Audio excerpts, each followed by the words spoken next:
Правдата е задоволена. Случајот Талир 2 беше политички монтиран од тогашната власт на СДСМ и ДУИ. Оцени премиерот и председател на ВМРО ДПМН откако овој предмет падна поради измени на кривичниот законник. За ослободителната пресуда пак за екс-председателот на ВМРО ДПМН Никола Груевски вели дека е последица на амнестијата на СДСМ преку измените на кривичниот законник. Мојот став е многу јасен.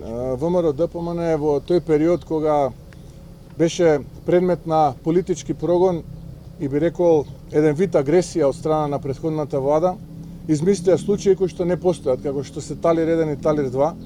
Вчера конечно судот донесе пресуда која што е пресуда во согласност на правдата, што се однесува за другиот дел од пресудата и лицето кое што е опфатено со другиот дел од пресудата.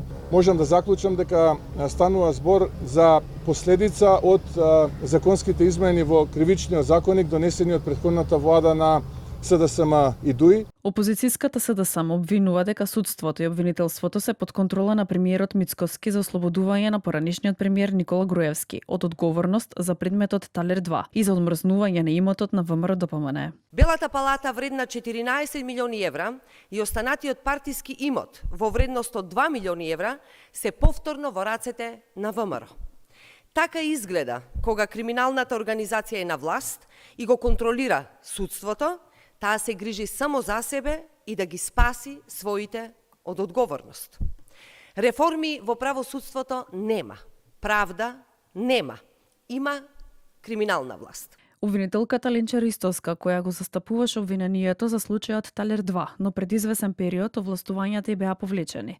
Денеска се огласи во врска со ослободителната пресуда и одбиеното барање за конфискација. Дел од обвинението кој не е адресиран во јавното соопштение на судот, временскиот интервал во кој се носи одлуката и времето кога истекува рокот на застареност, ме наведуваат на заклучок дека единствена цел на ваквото постапување е отежнување на понатамошната постапка за конфискација на имотот. Затоа и мислам дека осудата на Груевски во овој случај од секундарен интерес за ВМРО ДПМН. Кривичниот прогон така или онака ќе застареше. Она што е суштинско е дека имотот што го стекна партијата е директна последица на дејствијата на Груевски утврдени во постапката. Токму поради тоа исходот на кривичниот дел и судбината на имотот не може да се гледаат одвоено. Со ослободителна пресуда отпаѓа и основата за конфискација во кривичната постапка.